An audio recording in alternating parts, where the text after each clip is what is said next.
Throughout the ages, architects and engineers have designed and built the great structures that have made our world and withstood the test of time.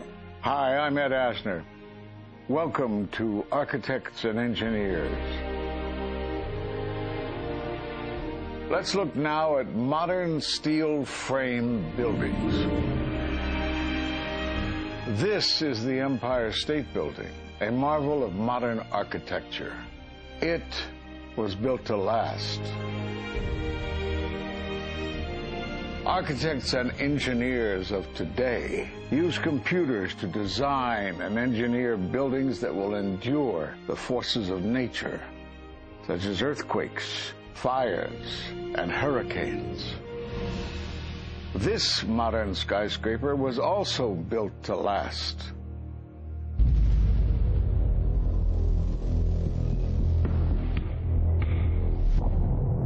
We've seen buildings completely destroyed like this before, but only when done intentionally. Danny Jowenko is the expert on this in Europe. What did he say? Dit is controlled demolition. Zeker weten. Zeker weten. Er is nagesprongen. Dit is in opdracht gebeurd. Dit heeft een team gedaan van experts. Let's compare. Explosives are used to demolish buildings like this in just seconds. Okay, so it's a controlled demolition. What's the problem with that? Well, it happened on the afternoon of 9/11 at the World Trade Center. Let's just think about this. Controlled demolitions cannot be engineered and rigged in a day. It takes months. And therefore, this event must have been planned in advance. You hear that? Keep your eye on that building. It's coming down. The building is about to blow up. Moving back. We are walking back. There's a building about to blow up. Did they actually use the word brought down, and who was it that was telling you this? The fire department, and they did use the word, we're going to have to bring it down. And these people heard explosions. We heard this sound that sounded like a clap of thunder.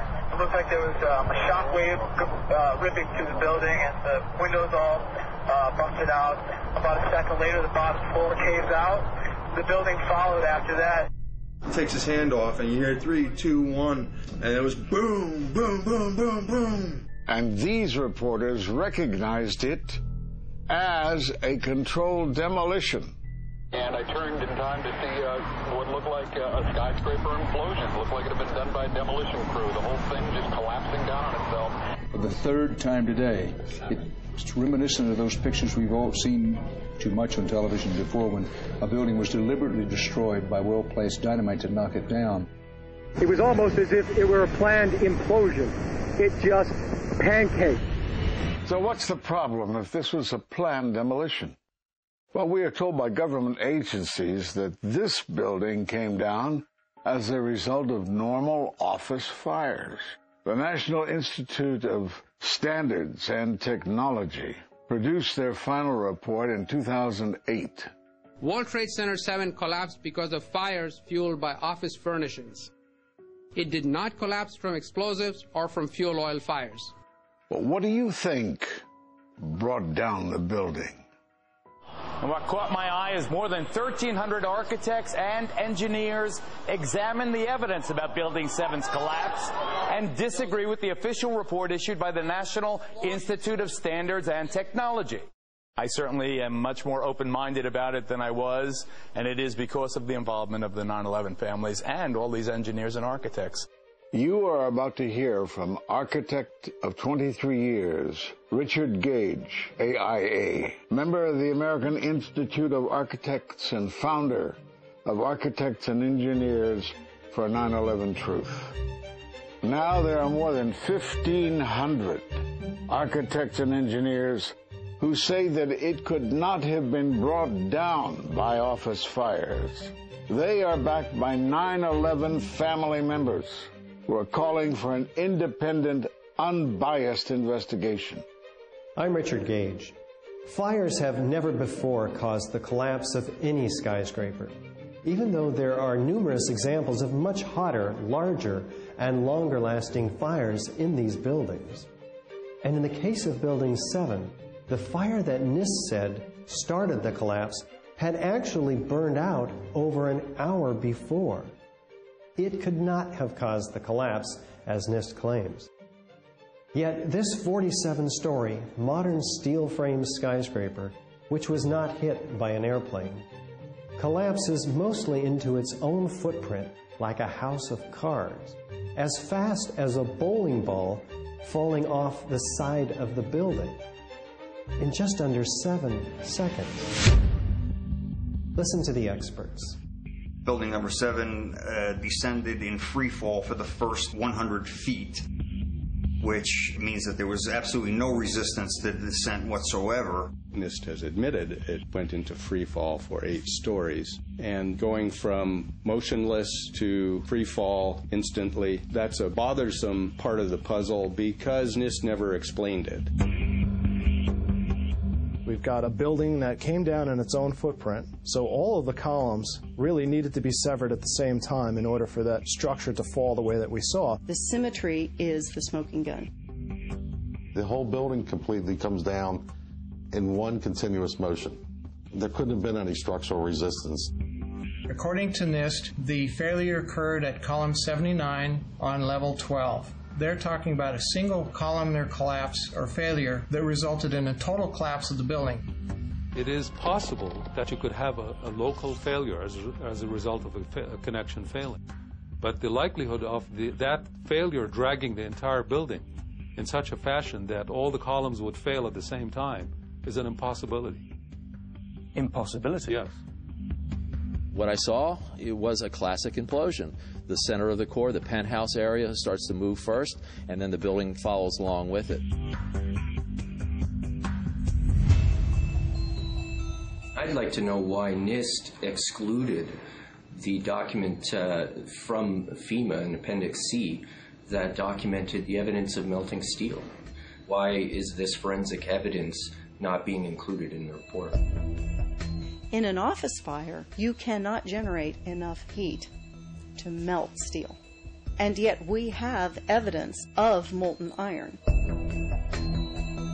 R.J. Lee Company, USGS, and Dr. Stephen Jones's work, all three separately found these microspheres. In the dust, we found what we characterize as unreacted thermitic material in the shape of some very tiny red-gray chips, which have different properties, and in the reaction they produce molten iron, which is the prime indication of a thermitic reaction. And such a reaction can be used to destroy steel structures.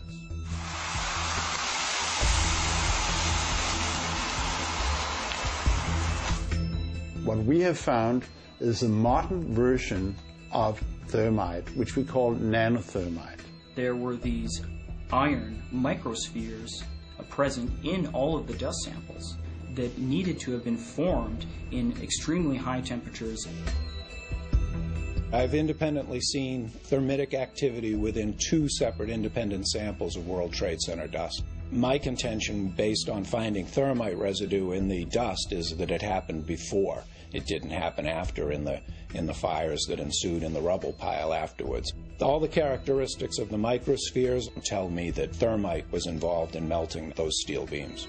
So thermite, if it was present at the World Trade Center and created this molten metal that so many witnesses and photographic evidence shows, would also explain the fact that the fires could not be put out at Ground Zero.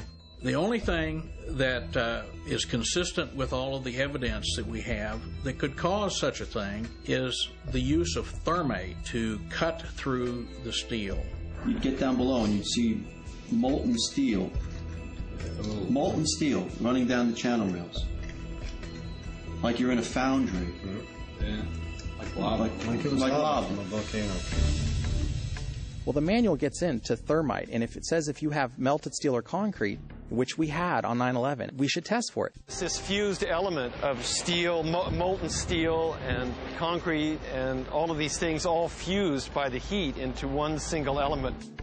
We're asking for an investigation that follows national standards. There's no excuse to not test for this. If terrorists use explosives in 93, why didn't we test for them? If all these witnesses heard explosions, why aren't we testing for them?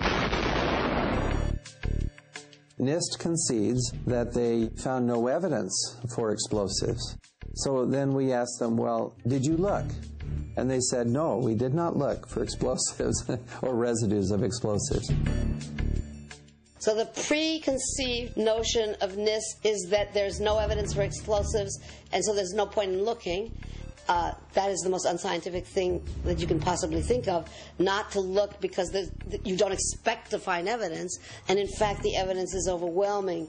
They state these conclusions for which there's virtually no evidence, and then they ignore conclusions that can be drawn from the evidence.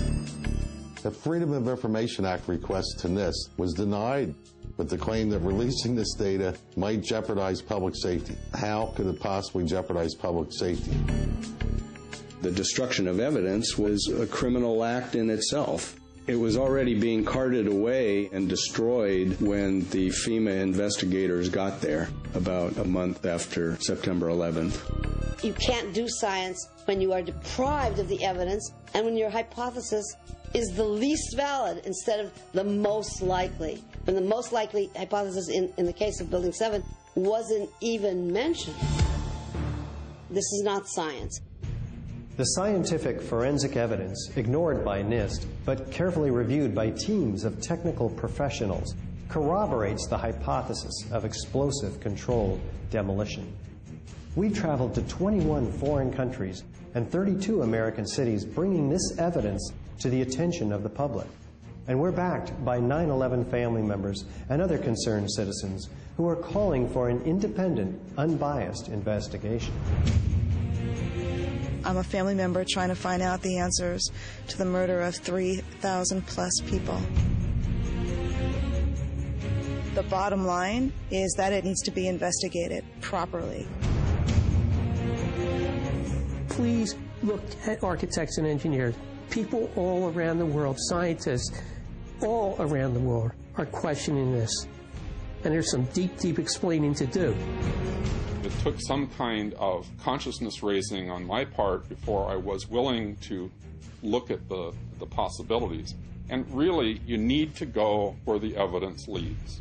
As an engineer, and I have 3 degrees in engineering, I signed that petition for architects and engineers for 9/11 Truth some time ago because the American people absolutely need the truth of 9/11. Look at the evidence. In fact, I'll say this very categorically.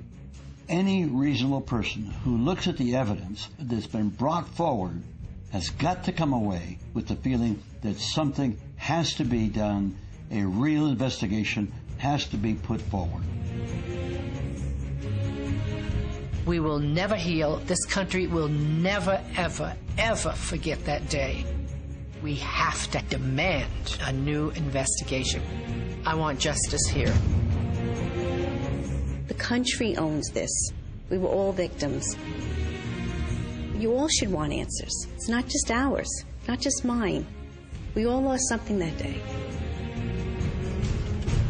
It's distressing for everyone to come to terms with this evidence, but we must pursue the truth wherever it leads. Look at the evidence and decide for yourself.